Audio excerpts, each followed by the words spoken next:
Welcome back. Apologies for that slightly avant-garde ending to the series there. We were trying a new style of casting. Don't think it's for everyone, but personally I'm a big fan. Obviously, in actuality, I think the internet exploded for a second, but we are back and ready to go, I believe now. Blitzchung was, of course, the victor at the end of that series, which means, as I said, guaranteed Division A at this point. Great turnaround for him. I think he was definitely one of the best performing players in Division B last season, so well deserved to be up in Division A this time. But now, Gia, for Glory and more importantly, DawN on the other side, this is what it all comes down to. DawN, I believe, now needs to win this week to get through to Division A. That is absolutely true because Possessi is waiting in the wings with 10 points already locked up. So DawN has to take two series.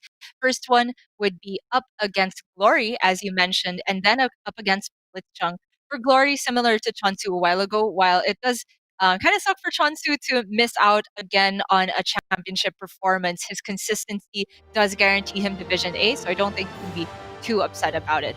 What's similar though is that DawN has the same archetype as Chonsu, and we'll see if he has a bit more success faced off against Druid.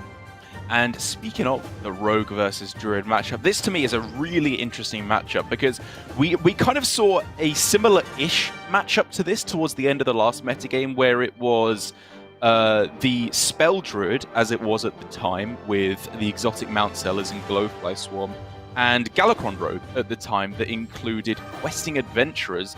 And the Druid is, Malagos Druid is kind of similar to Spell Druid. It's still trying to ramp up. It just has a different win condition now with Guardian Animals. And this Rogue, in terms of the win condition against Druid, is kind of similar to the old Galakrond Rogue, because the win condition really, for me, is those questings and that Edwin and trying to get them as big as you possibly can, as early as you can. Yes, and to continue the comparison that we're drawing, if we are going to parallel Galakrond Rogue to this Rogue, I think both of them did rely on that questing Edwin win condition against particularly Druid. But the difference now is that Druid doesn't have a way to explode wide onto the board until later because Glowfly Swarm is cut. So I would say with that difference, it's more heavily in favor of Rogue. So I would tend to think that DawN is in a good spot here. However, we have seen very, very early guardian animals, even earlier than Glowfly can potentially come down in the earlier meta because of Lightning Bloom. And this is one thing that I have realized from Glory is from a lot of the other players, this is a discussion we've been having a little bit amongst the casters here, is the importance of soft ramp versus hard ramp in Druid. Do you keep the Lightning Blooms and the Innovates for a one-time payoff of extra mana, or do you look more heavily for Breath of Dreams, Wild Growth, and Overgrowth, depending on what's on your list, in order to find that guaranteed ramp? And Glory is a player who consistently, I find, is keeping the Lightning Blooms, even with nothing else.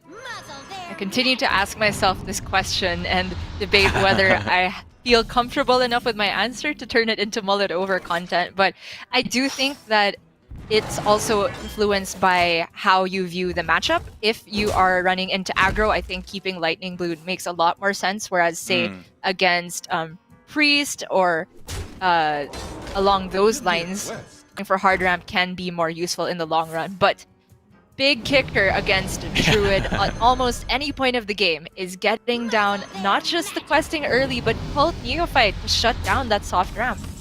Yeah, I mean, we were talking about whether or not you keep one card in the mulligan from Druid, and in the meantime, DawN has stuck a questing on the board, and he has, while not the most impactful of hands, decent ways to protect this questing adventurer. Bone Wraith ready to go, double Dragon's Horde is potentially all the value he could need for the rest of the game. This is game-winning. Glory has the Teacher's Pet and Twilight Runner in hand, so even if he were to top deck Guardian Animals here, he would just get one beast out because this is the streamlined package without the Lake Threshers, which, by the way, you kind of want for aggro matchups. Obviously, Glory did not build his primary to run up against this type of situation, but it's already looking like he has to hide behind this Teacher's Pet and pray that somehow Swipe can clear this questing. Right, so the options are, like you said, Teacher's Pet, just hide behind it, Ysera Unleashed, and then you would have 2 mana on the following turn, so you can play nothing. So, I mean, I guess that's too scary, because I was thinking, are you in such a dire situation that your win condition is Ysera, and then draw like 5 evasive dragons.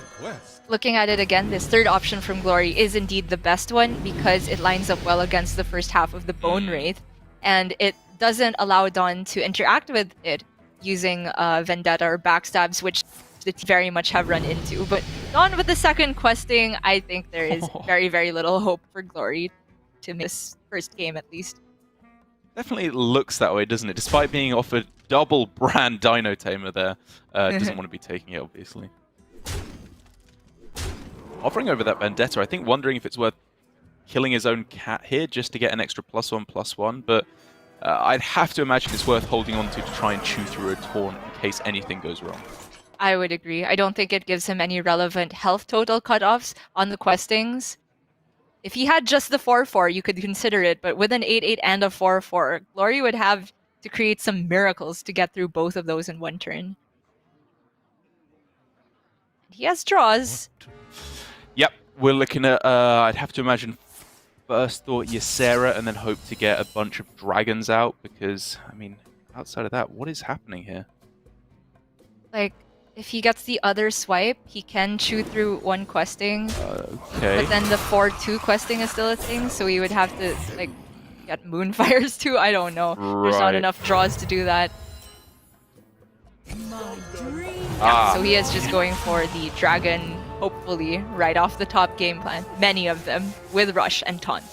Yeah, I mean, I think this was honestly his best, extremely unlikely, make no mistake, but still his best avenue to victory, even before he attacked with the Twilight Runner there in the end. But, you know, it was the slimmest of chances that it happens no matter what. And it does mean that DawN on the road, showing what you can do against Druid. Because for me there, even though the ramp was in hand at the start of the game, it was not a bad starting hand at all for the Druid. It just shows how reliant you are on the rogue not finding their early threats.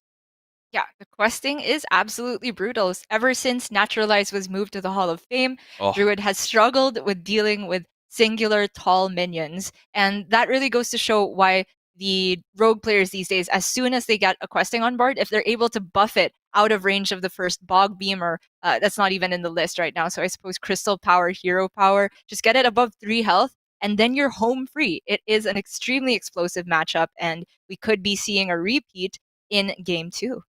I think Naturalize has to be the card that I miss the most out of all of the Hall of Famed cards. Naturalized Druid decks, that was like my favorite era of Hearthstone to play, full stop. The Togwaggle Druid, the Malygos Druid, the Malygos Togwaggle Druid. It makes me feel warm and fuzzy. Yeah, that explains your profile picture of Togwaggle, doesn't it?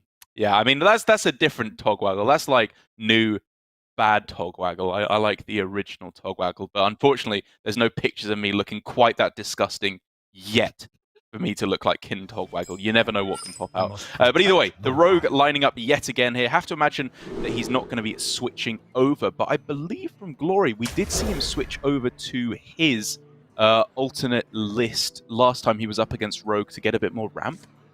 Yes, and he has done it again, removing both of the Anubis Hoth defenders in favor of Wild Growth and Geppetto Joybuzz, which, looking at it at first glance, feels like a greedy keep against Rogue, but I think the Wild Growth is well worth it. And also, Geppetto can unlock some heal if you get a cheap Alexstrasza off of it, or just a win condition out of nowhere if you get the cheap Malygos. Gia, imagine having 8 mana. Actually imagine. What a joke. DawN here, popping off again with another questing adventure at hand. Backstab, prep, Dragon's Horde, coin, everything you could want to win a game of Hearthstone. And not just that, as I looked to the screen after I talked about the benefits of Geppetto, I noticed that Malygos and Alexstrasza were already in hand for Glory. Oh my gosh. Overgrowth, will it even have time to come down?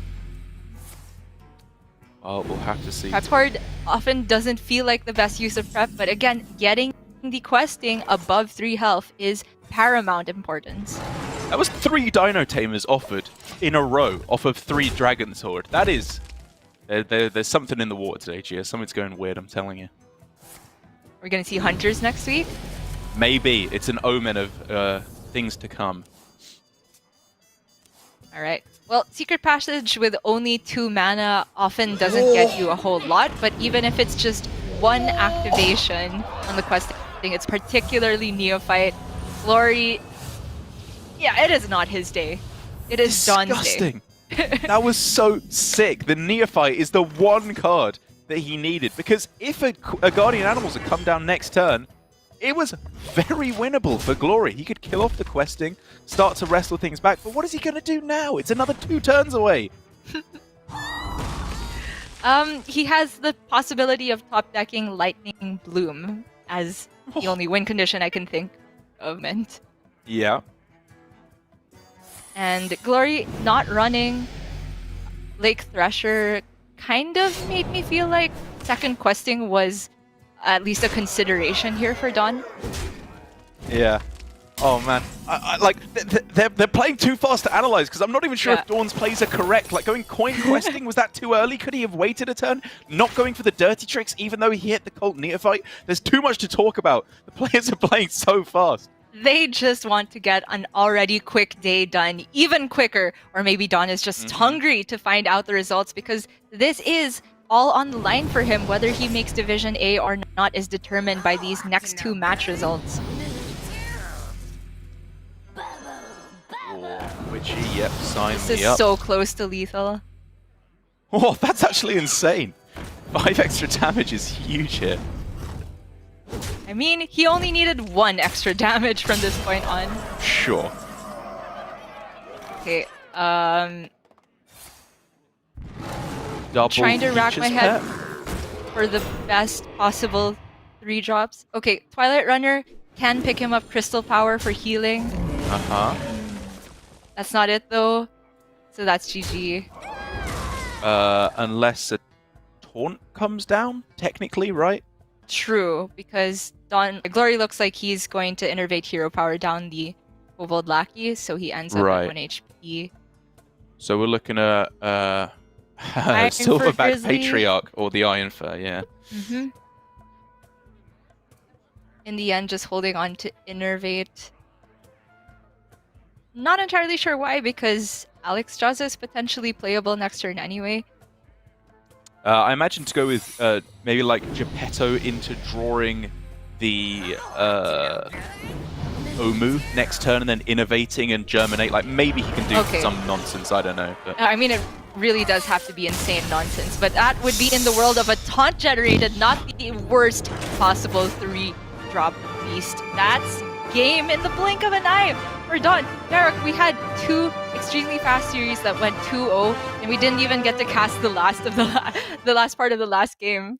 I mean, we didn't get to cast any of that game. What was that? They were playing way too fast. I cannot do my job in that kind of a time frame, players. You got to slow up. But all things considered, I think even though I'm sure players could argue back and forth as long as they want to on whether or not that was the perfect line from DawN, sorry, the overall strategy was very much there. And I think with even going for the very early secret passage, almost specifically to find Cult Neophyte, was a stroke of genius that was able to win him the game there in the end. And this means, Gia, the dream is alive for DawN. He is going through to the finals to play up against Blitzchung. And it is such an important match, both for DawN and also for Possessi. Because if DawN wins this next match, he is in Division A. If he loses, Possessi is in Division A. And I cannot imagine how scared lovely Po-san is feeling right now over in Japan. Yep, he is Blitzchung's #1 fan right now.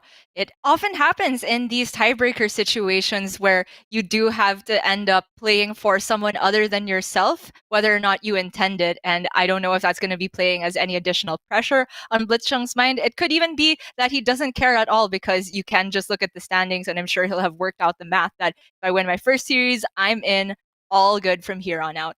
I know, it all starts to crumble away. I was trying to figure out, like, if we look at the matches as 50-50, which is obviously somewhat reductionist, but as a baseline, Possessi was at a 1 in 8 to be in Division B at the start of the day. He's lost one 50-50, he's lost the second 50-50. It had to be exactly Blitzchung and DawN in the finals, and it has to be exactly DawN winning the finals for him to get through to Division A and for Possessi to be relegated out. And what a way to close things out, Gia. Personally, I could not be more happy. Tempo Mage up against the secret miracle generation nonsense Rogue, whatever you want to call it, two of my absolute favorite decks of this expansion, and for a long time, just kind of throwing out all that nonsense right at the start with their many, many cards played every turn, and so many different interactions that you have to be keeping an eye on.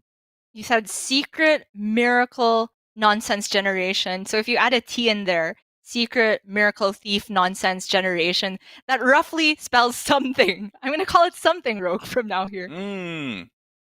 Yes, that is exactly what I was going for. I'm glad you're getting quicker and picking up on my many multi-layered jokes that I'm throwing down here. But with that out of the way, we of course need to give DawN a moment to get ready. Despite only playing 10 minutes of Hearthstone today, I'm sure he's already very much mentally fatigued after that game against Glory. So when we come back, we're going to have the finals of APAC Week 3, the final match of our Swiss portion entirely before we head into the meat of our Grandmasters sandwich next week for the round robin. And it all comes down to DawN versus Blitzchung. You're not going to want to miss it. We'll be right back.